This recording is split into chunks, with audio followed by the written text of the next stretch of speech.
पंचायत मंत्री भी हावो त ओकर लिए भी का कुछ प्रयास आप मन करत हो, विशेष करके हर गांव तक विकास पहुंचे एकर लिए भी का कुछ आप मन के प्रयास हावे। हम्म।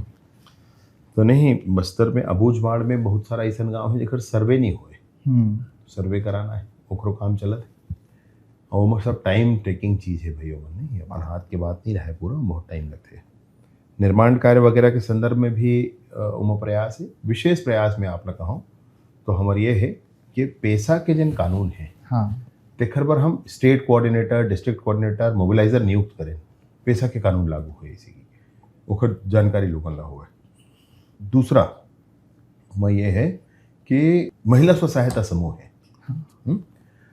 एक गांव है तो गांव के पारंपरिक जंगल होते, वो जंगल में लघु अनुपज होते, तो महिला स्व सहायता समूह के माध्यम से वो लघु अनुपज के संग्रहण हुए, ओखरे माध्यम से ओखर प्रसंस्करण हुए और ओखरे माध्यम से ओखर विपणन हुए। एकरो बर हम कोशिश करत